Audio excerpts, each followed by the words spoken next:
Mas maganda pa tayo sa araw. Welcome to Mondays with Patty. Ito makikita sa aking third episode. Talagang sinuot ko ang I Heart City High because we are celebrating the big win of Davao City National High School sa Indak-Indak sa Kadalanan. At para ikwento sa atin yan, inimbitahan natin si Mr. Edmond Superada. Siya yata talaga ang superstar ng ng City High, the creative force behind the mga creative output ng City High. So, Sir Edmond, kumusta at kumusta ang mga bata natin sa Davao City High?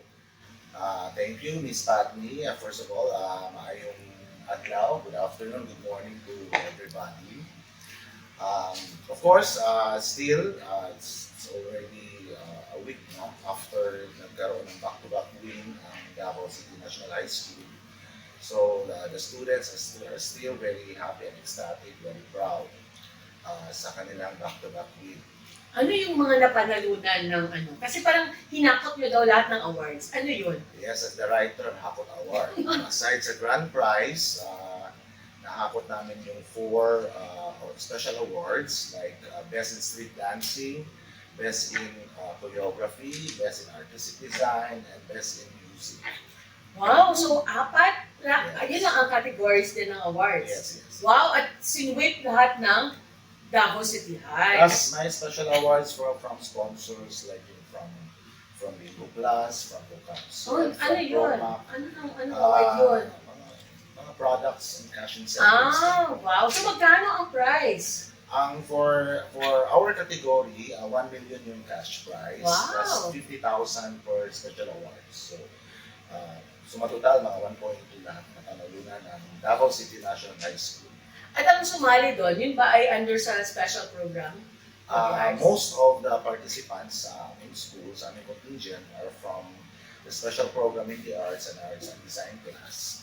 And then, may mga from general sections din na sumali. So, mga ilan lahat ang ating ang ating contingent? Students, nasa almost 100, I think 90, 95. 100? Yes, ang mga Wow! students alone. The rest are member ng mga invited artists. Kasi maalala ko, yung Kadayawan before, wala itong mga kategory na music, isa lang, di ba? Manalo ka first, second, third, that's it, no? Pero yung meron pang special awards pala na kailan nag-start ito na may special awards na? I think it all started during the time of Ida Kailan. Yung special awards na merong best in music, yes, ganyan? meron Talaga? Oh. It all started with Ida Kailan before because during his time natin yan. Okay. With Oka and the rest of the organizers during the time of Mayor Duterte as Mayor of Davao City. Yes. It was during the time that na-elevate yung popularity ng Kadayawan Festival.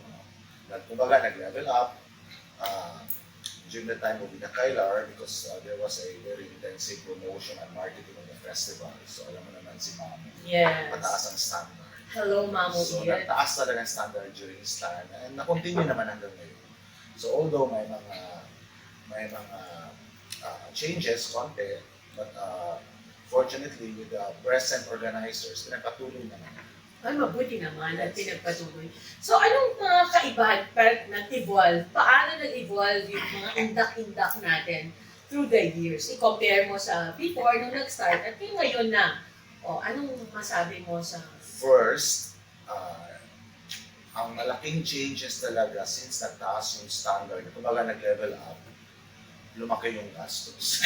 Okay. Kasi hindi ka na pwedeng sumali ng indak-indak na bulingit ang imuhang presentation. Sorry for the term na bulingit. So hindi ka talaga makita din naman yan sa lahat ng mga contingent. So kumbaga, tumaas na yung standard in terms of artistic production and creative requirements. So because of that, nagkaroon ng development sa mga cottage industries, ng mga artists, like Oh, wow. like in our case, or in most cases sa mga contingents, we hired pool of artists, musicians, design team, and choreographers. Unlike before, 20 years ago siguro, kami lang, mga teachers lang, ganyan, parang field demo. No? But nag-elevate talaga ito during sa time ni Mamo kasi di-change na yung criteria. So meron na talagang artistic requirements, no? In terms sa criteria, so like for example, parang dapat meron siyang theatrical content, musical content, etc. Parang may story Yes, na. hindi lang basta-basta na parang film demo, no? Kasi I've seen how Mindakindak evolved since the 90s to the early 2000s din ngayon. So parang gano'n na. So it helped, no? Kasi maraming artists na nagkaroon din ng kapagkabuhayan. And So, then maganda. because of that, because of the popularity of, kasi yung Mindakindak talaga nag-umpisa sa Davao. Then, So yan talaga, no? We can claim na nag-umpisa po talaga sa Davao ang street Yes. dancing ng Indak-Indak. and siguro hindi alam ng marami kung sino talaga nag-umpisa. Sige nga, Sino ikwento yung- mo. Sino As nag-umpisa? far as I know, yung first organizer talaga at saka director ng Indak-Indak was Mr. Ophelia. Oh! Yeah. Ng Kaliwat. Ng Kaliwat. Ng Kaliwat. It was Theater Mr. Collective. Ophelia. And kung kailan ito nangyari, that was after the People's Power. Mm. So sabi niya, i-create nila yung Indak-Indak merely to enliven the street. Kasi imagine ano yung mood that time, atmosphere Yes, sa city after the oo. People's Power. etc. So sila yung unang nag-create ng Indak-Indak activity. Kasi ang alam natin before, ang Kadayawan started with the agri-trade. Yes, group, oo. So yun. So marami na mga activities tulad ng Indak-Indak. So nagiging na siya iconic yung Indak-Indak. Yes. So halos lahat ng LG may Indak-Indak na. Oo. Ganun. So parang kumbaga na-influence yan ng Yes. ating Kadayawan. Yes. So yun ang sabi ni Nestor, to enliven para maibalik yung sigla at saya sa streets ng Davao after People Power.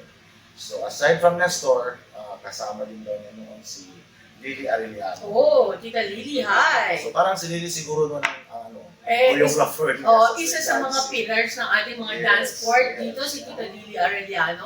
Oh. In fact, I already told the organizers para meron din silang alam kung how Indak-Indak started Yes. during the late 80s. Hindi lang po sure kung 1987 or 1988 nag-start ang Indak-Indak. 1988 daw, sabi ni Direk Ong.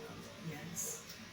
So nag-start ang Indak-Indak to enliven the streets. Ganyan. So ngayon ba, ganun din ang nangyayari sa ating Indak-Indak? Kasi maalala ko talaga before, yung mga tao, they're free to parang maki-indak din, to join yung mga performers na nagkasama sa competition. And yung mga spectators, hindi talaga sila spectators, may audience participation, no? Yes. Ganun pa rin ba ang Indak-Indak Yes, I ngayon? suppose based on what happened recently sa Karayawan, so makita man yan sa mga live streams that hindi naman na-barred yung mga spectators along the streets, so they are free to join. So, Although may pati- mga konting restrictions lang in order not to distract the performers, but hindi naman sila pinagbawalan. Pero May yung mga limitations lang Oo. siguro. May sinasabi kasi sila na nasa stage na ngayon ang performance, Yes. tapos nakafocus na lang dun sa VIPs and the judges, no? Na hindi na makita yung paano yung na-affect yung performance or the indak spirit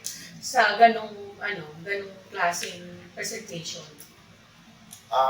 It's because we have a very limited space, no? But hindi naman totoo yung affected yung view ng mga spectators. No? Kasi sa street pa lang, Makita so na. there are 3 areas doon sa mini showdown. So it's an open street. So lahat makakita. Hindi nga lang elevated. So the reason why during sa main showdown, i-elevate nila is for the judges and the mga special guests, mga foreigners siguro, and the rest of the audience mas makita kapag elevated. But unfortunately, wala tayong ganun kalaki na area. Oo.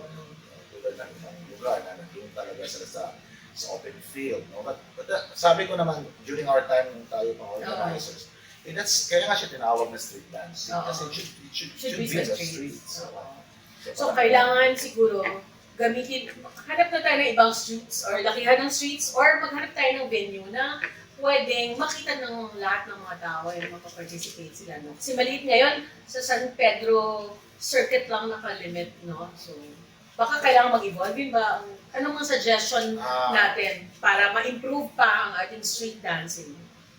In terms of venue, I think mahirapan na tayo makahanap ng venue. Kaya kung makahanapan tayo, baka malayo masyado. Hindi na mapuntahan o hindi na ma-enjoy. And, Pwede sa coastal road. malayo yun. Malayo ba yun? Tsaka mainit. Oo. So, ang Inda kasi nasa heart of the city kasi siya. Yeah, okay. So, mas accessible para sa lahat. Mas maraming makapunta, makapunta. Yeah. At saka with the use of with the use of technology now, pwede naman dito with the live streaming and the Yes. mga LED wall na Yes, yes, pinapalabas dyan, so nakikita rin ng mga tao. So ang ganda naman na patuloy pa rin yun. So I think malaki yung influence no ng mga before na ng mga nag-start ng pillars ng Indak-Indak kasi ngayon nahahasa na Yes. ang mga kabataan natin. So in terms of promoting our indigenous And heritage.